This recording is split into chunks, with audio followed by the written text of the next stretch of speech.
time to take a look at the papers now to see what the headlines are across Nigeria. And I have my gentlemen of the press here with me. I have Ife Onyegbule here, broadcast journalist. It's good to have you join me this morning. Honorable Ife Onyegbule, good morning. Thank you for having me, and thanks for always reminding me. Well, you know, honorable comes with the responsibility. Yeah, exactly.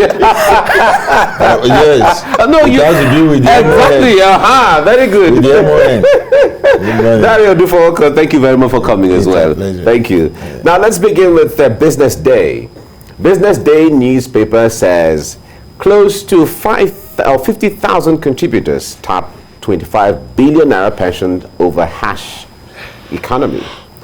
Close to 50,000 contributors tap 25 billion naira pensions over hash economy. Okay, then let's go to News Direct.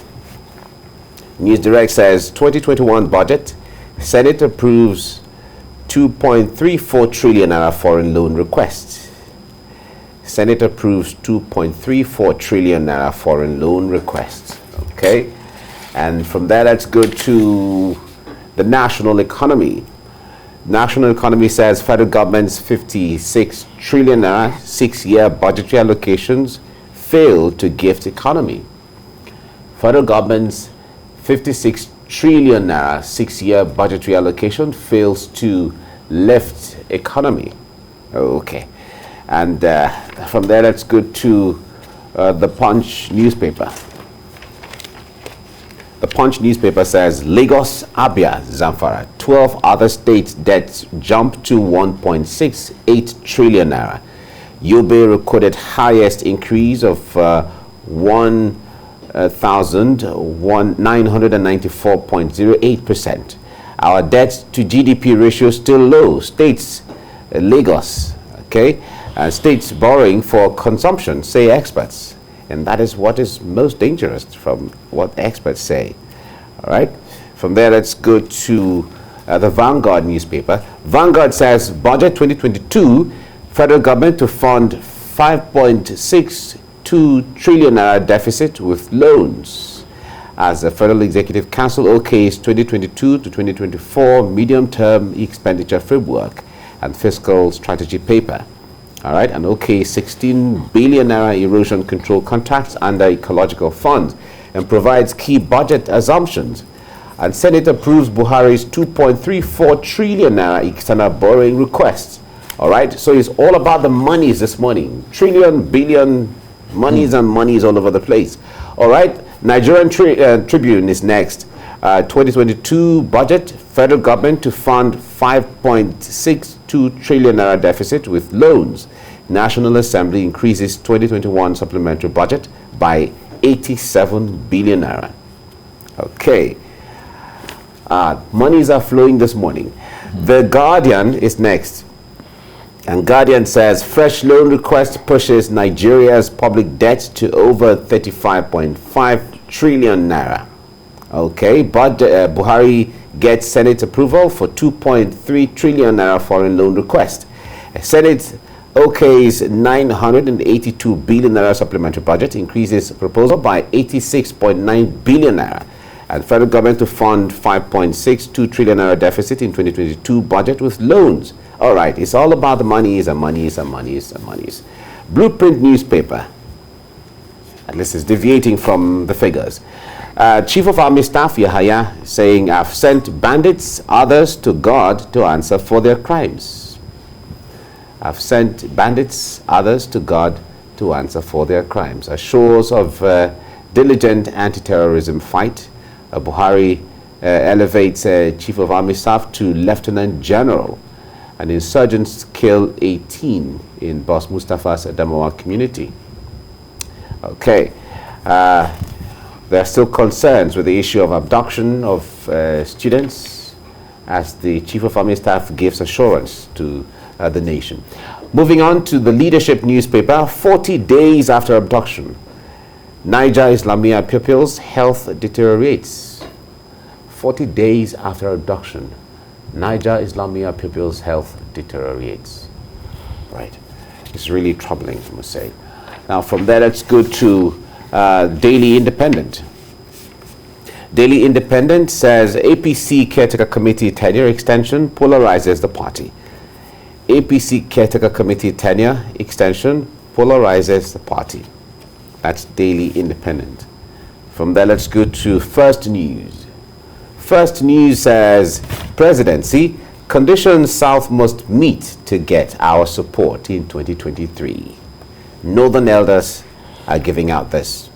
Tell Southern governors, others, your manner of agitation for power shift offensive to Northerners. And part of the condition they're giving is they have to present the right candidate for 2023. It's a condition that the Northern Elders Forum, through their spokesman, is giving to Southern politicians. Okay, I guess we'll talk about this as we get along. Daily Sun is next and is talking about 2023. Zulum is a Zulum Northern Group backs Southeast Middle Belt for presidency. PDP lawmakers support Southern governors on zoning, open grazing, PIB, and others. Okay, so Zulum, the governor of Borno State, and Northern Group backs Southeast and Middle Belt for presidency. Okay, these are some of the issues we'll talk about. And the last one we're looking at now is Daily Trust. Daily Trust says concerns as polio variant hits 13 states and the FCT. Nigeria could lose wild polio-free status. Experts are saying this. Say COVID-19 insurgency worsens situation. How wild polio virus differs from the CVDPV2. All right, there's a long medical thing there. Okay. Now let's come to the studio. Gentlemen of the press, let's start with the 2023 issue, which is on the front burner right now, especially following the meeting of the Southern governors in Lagos earlier in the week. There are reactions, some in support, others not in support of the outcome of the meeting. And yesterday, the spokesperson of the Northern Elders Forum granted an interview, and he was reeling out some of the conditions that the Southern governors or the South must meet to bring the North on the table when it comes to support. And one of them says the South has to present the right candidate, and beyond that, the way of the agitation. Well, Dari, I wonder what you make of that. Well, to be very, very candid, I think the issue of who governs us next, or where he or she comes from, shouldn't be what we should be discussing at the time. I am afraid it's a distraction. There are very serious issues of governance, economy, security, and welfare of the people that are currently on the table.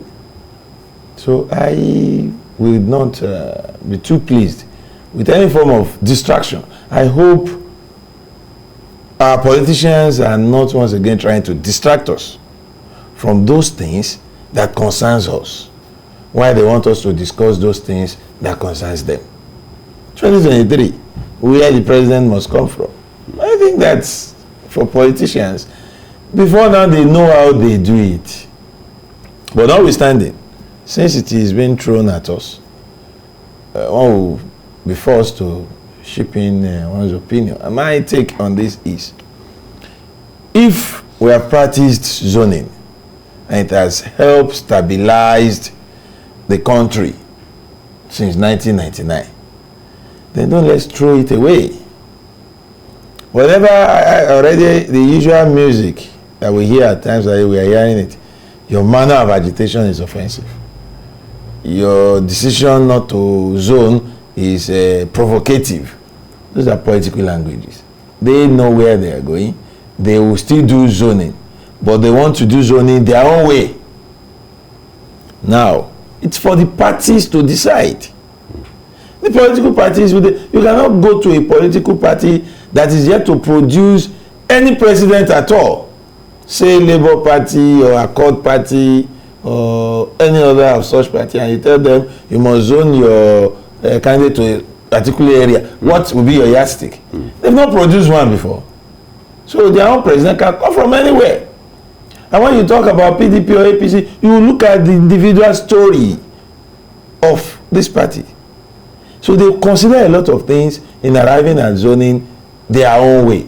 But I want to say, zoning has helped stabilize this country.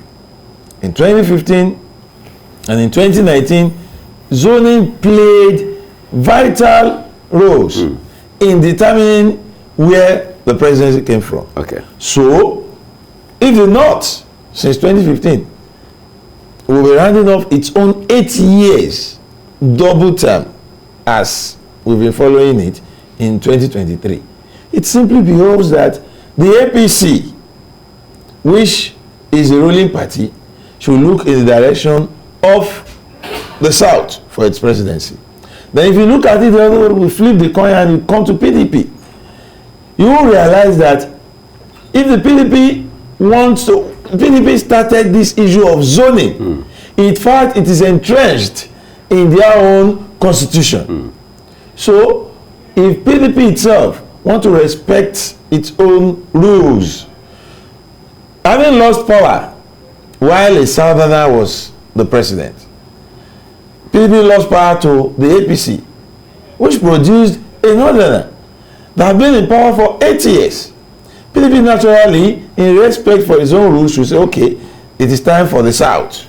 Yeah, but why would they say it's time for the South? Because the point there is the incumbent president is not a member of the PDP. So that is what I say. If the PDP wants to continue, like they said, their last president was from the South. They could say the next president should come from the North. We are following rules laid down by PDP itself.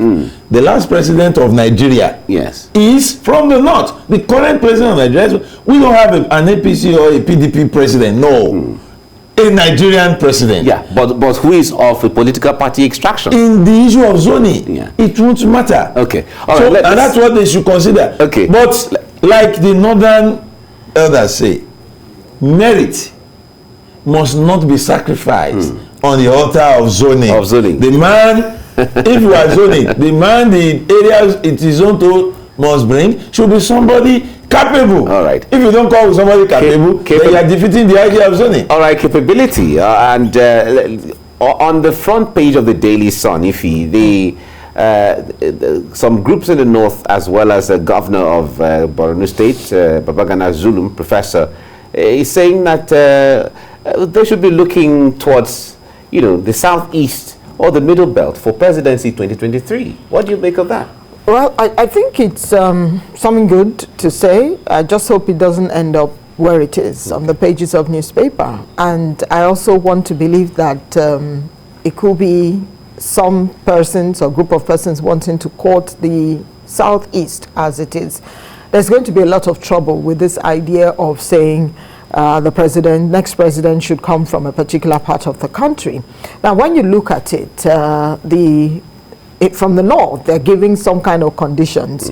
It seems to me that it's like a relationship when you talk about servitude. This is what we want. These are the conditions we're giving to you. If you must have us on the table to talk to us or court us to get our support. Did the South ever give them such conditions? Each time they came up with the people they've actually come up with, when we talk about people who have been president from the north, we need to stop giving this impression that some people are better than others in Nigeria. Nigeria belongs to everybody. Now, when you're just talking about north, south, east, and west, there are minorities. These are people that maybe nobody will ever hear about them. So we need to stop that. But for what it is, as Zulum has said, it's a good one.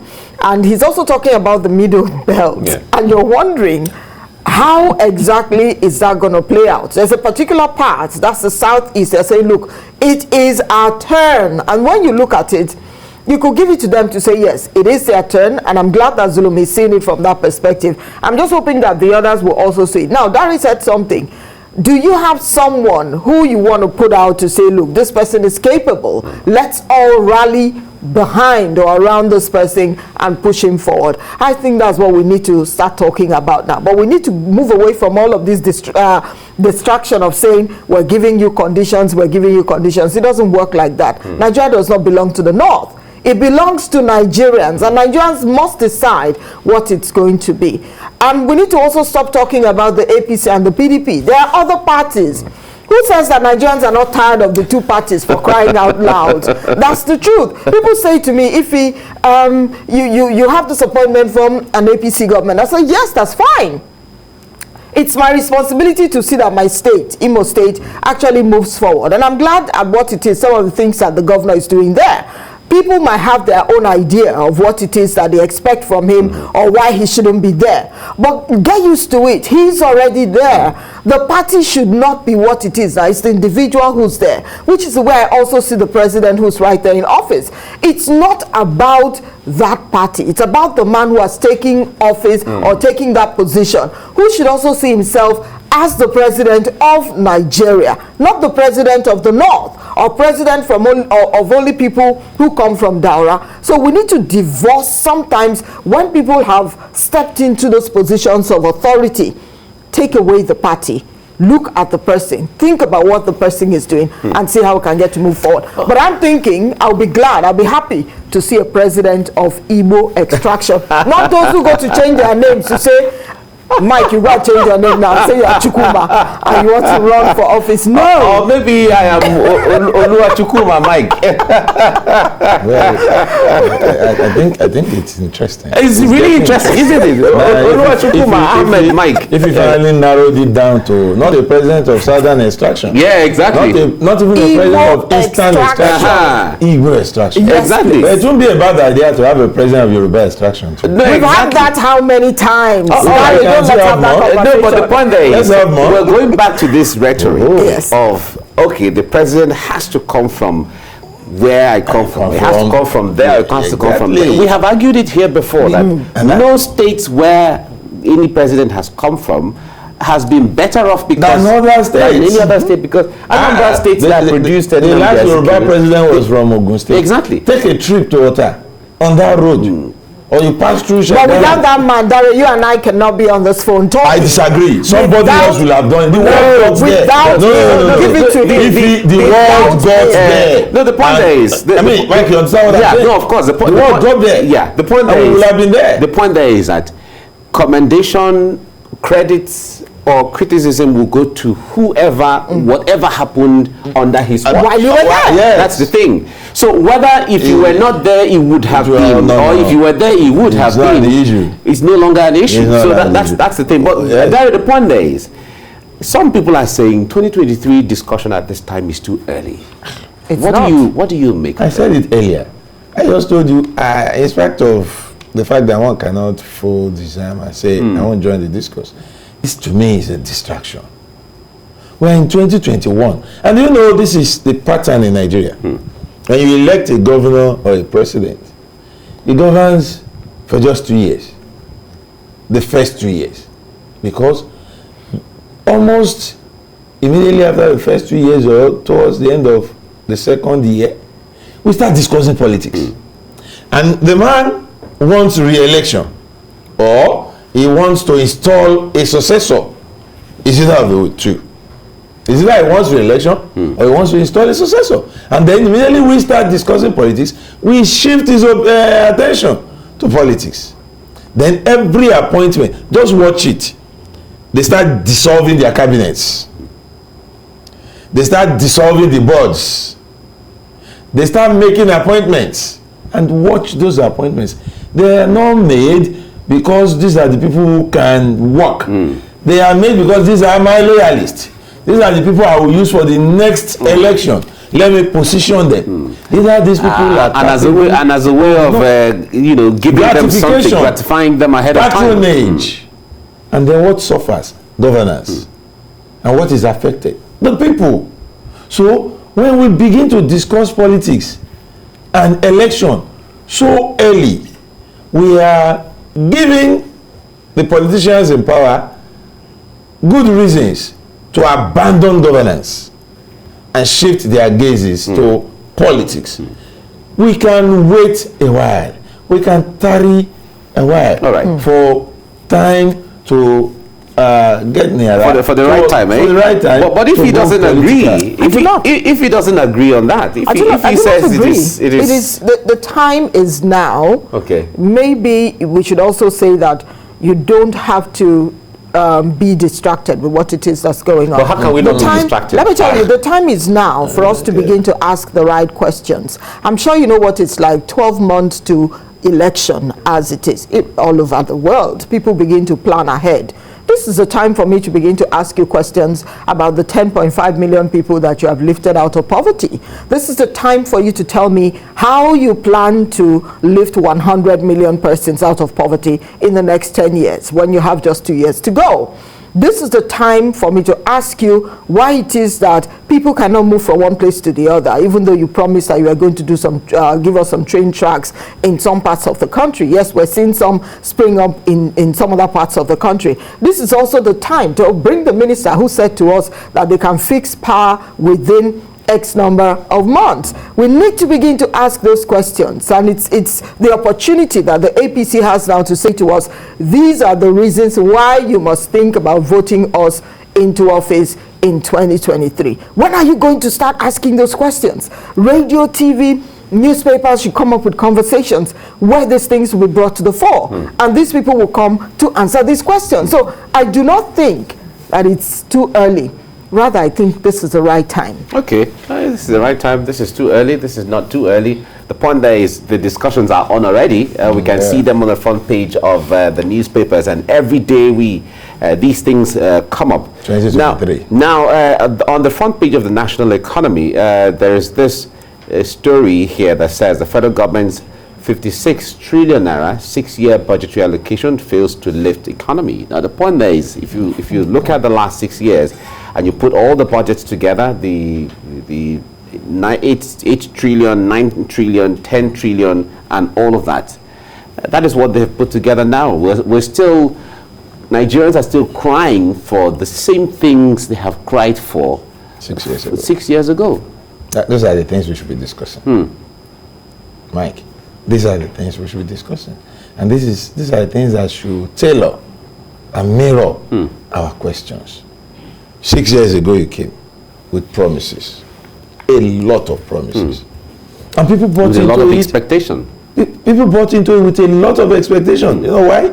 Because prior to your own coming, there have been promises unfulfilled. That's become a pattern. For 16 years before you, we had a pattern of failed and broken promises. Then you came, offering hope. You spent 4 years. You ask for more. You are almost getting to this 2 years of your new 4 years. Then a look at the people will tell you, without needing any, that people are still in poverty, that people are still poor. And then we keep hearing, when you were reading, you said figures, money. Yeah. We keep hearing of money, billions, trillions, and billion is even outdated. Yeah, it's trillions. Trillion. From trillion, we might get into dollars now and all of that. Because, but what have we done with all these monies in 6 years? We should be able to itemize these things one by one. Power. Are we better off? Are we generating more? Are we distributing more? You and I know the answer. Roads, infrastructures. I would say it is more difficult now to move from one part of the country to another. Except you're flying. Except you're flying. If all through this week, you heard about the issue of the fuel they used for flying, meaning that that's also gradually been affected. It is more difficult to move. Health. Aren't we more challenged? So what have we done with this money? Right. Okay, that's a big national question. What have we done with the money? If the point there is, on the other hand, the presidency or the federal government is getting commendation when it comes to the issue of rail lines in the country. The tracks are being laid, new coaches are coming in that area, opening up parts of the country when it comes to rail. Yes, and only someone who is not being sincere will say that they haven't done well in that area, but I think they can still do more. Yeah. Because when you look at it, you get to the bus stops, there are still people right there on the road waiting for our wonderful BRT that might never come. We should begin to think about train tracks. We need to begin to take a look at our roads so that people can, I see people move around in their bicycles in the evening when I'm going home, you know, from work. So I think it also needs to be looked at as a means of transportation or movement, Bicycle. you know, from one place to the other. Right. Yes, I know you're going to take me to the minister who thought about it. That's another discussion for another day. Oh, yeah, But no, we're talking about it. You know, the point there is, in the Nigerian context, if we go back to bicycle, somebody will say, A minister you know, talked about it. exactly. Honorable just, An honorable just resonated it now. No, but the point there is, I don't really think about in it. China and some other countries, it's the The Netherlands, it's a walkways means over of there are okay. transportation. All right. The walkways are okay. Okay. The setbacks are free of and there's security. traders And there's security. beggars. And there's security. It's not when you're riding and then somebody will lead you on They the... just hold the spoke of your neck.